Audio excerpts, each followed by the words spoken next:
नमस्कार, मी पंजाब डक्का. आज आहे 29 एप्रिल 2025 आणि राज्यातल्या सर्व शेतकऱ्याला सांगू इच्छितो की आता 2-3 दिवस म्हणजे 29 एप्रिल, 30 एप्रिल आणि 1 आणि 2 मे पर्यंत राज्यात थोडी उष्णतेची लाट येणार आहे म्हणून हे अंदाज लक्षात येतात.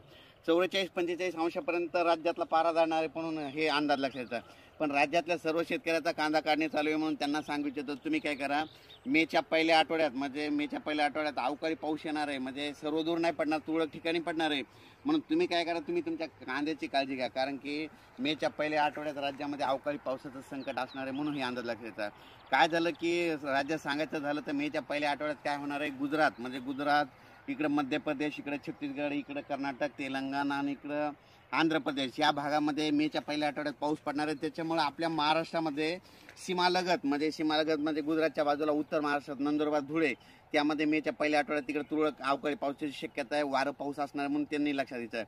त्याच्यानंतर जळगाव जिल्हा मध्य प्रदेशकडे पाऊस पडणार आहे. त्याच्यामुळे मेच्या पहिल्या आठवड्यात त्याच्यामुळे जळगाव, जामोद, बुलढाणा जिल्हा, अमरावती, अकोला, वर्धा, नागपूर, भंडारा, गोंदिया, चंद्रपूर या भागामध्ये अवकाळी पावसाची शक्यता आहे म्हणून मेच्या पहिल्या आठवड्यात हे अंदाज लक्षात येतात.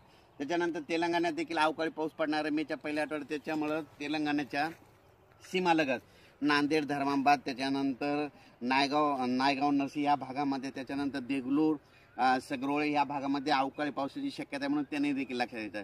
त्याच्यानंतर कर्नाटक भागामध्ये अवकाळी पाऊस असल्यामुळे त्याच्यामुळं सातारा, सांगली, सोलापूर, धाराशिव, त्याच्यानंतर लातूर जिल्हा, परभणी जिल्हा, बीड जिल्हा, हिंगोली जिल्हा या भागामध्ये अवकाळीचं म्हणजे संकट असणार आहे म्हणून हे लक्षात येतं. त्याच्यानंतर कोकणपट्टीमध्ये देखील मेच्या पहिल्या आठवड्यात अवकाळी पाऊस असणार आहे. त्याच्यामुळे पश्चिम महाराष्ट्रात तुरळक ठिकाणी अवकाळी येणार आहे आणि योगायोगाने पश्चिम महाराष्ट्रातलेच कांदे काढण्यात आले म्हणून त्यांनी काय करायचं, 2 तारखेपर्यंत तुम्ही कांदे काढा आणि झाकून ठेवा, कारण की 3-4च्या नंतर राज्यात वातावरण खराबच होणार आहे म्हणून हा अंदाज लक्षात येतात. अवकाळी पाऊस राज्यातला सर्व शेतकऱ्याला सांगतो की सर्वदूर नसतो, पण शेतकरी काय करतात, सर्वांना वाटतं की सगळीकडे, म्हणून हे पहिल्यांदा लक्षात घेणं जरुरी आहे. तर हे मान्सूनपूर्व पाऊस असणार आहे म्हणून हे लक्षात येतं. आणि हा मान्सून यावर्षी तर सर्व शेतकऱ्याला एक परत याच्यातून अंदाज देणार आहे. यावर्षी खूप चांगला पाऊस पडणार आहे, म्हणजे समाधानकारक असणार आहे. जसा 2024ला पाऊस पडला तसंच यावर्षी 25ला देखील पाऊस पडणार आहे म्हणून ही शेतकऱ्यासाठी आनंदाची बातमी. आता ह्या मे मध्ये म्हणजे अवकाळी पाऊस म्हणजे मान्सूनपूर्व पाऊस आला बऱ्याच ठिकाणी सुरुवात होणार आहे म्हणून शेतकऱ्याला ज्या म्हणजे सातारा, सांगली, कोल्हापूर भागातल्या शेतकऱ्याला सांगू इच्छितो, तुमच्याकडे ऊसाला पाणी लागल म्हणजे ऊसाचं पाणी वाचेल तसं तुमच्याकडे देखील असा पाऊस पडतच राहणार आहे म्हणजे या मे मध्ये म्हणून हे लक्षात घ्यायचं, कारण की तुम्हाला जीवदान भेटणार आहे तुमच्या ऊसासाठी म्हणून हे लक्षात घ्यायचं, कारण की मान्सूनपूर्व पाऊस येणार आहे.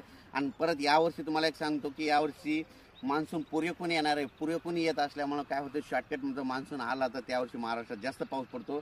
मान्सून पुरेपूर आल्याच्यानंतर नगर जिल्ह्याला जास्त पाऊस पडतो, सांगलीलाच पडतो, साताऱ्याला पडतो, सोलापूरला चलतो, बीडला जास्त पडतो म्हणून हे बीड जिल्ह्याला देखील आनंदाची बातमी की यावर्षी बीड, नगर, सोलापूर, धाराशिव या जिल्ह्याला खूप चांगला पाऊस येणार आहे म्हणून ही अंदाज लक्षात येतात. पण राज्यामध्ये मात्र मेच्या पहिल्या आठवड्यात अवकाळी पावसाचं शक्यता आहे. सर्वदूर नाही, फक्त तुरळक ठिकाणी अवकाळी पाऊस पडणार आहे म्हणून हा अंदाज लक्षात येतात. अचानक वातावरणात बदल झाला तर लगेच एक मेसेज दिला तर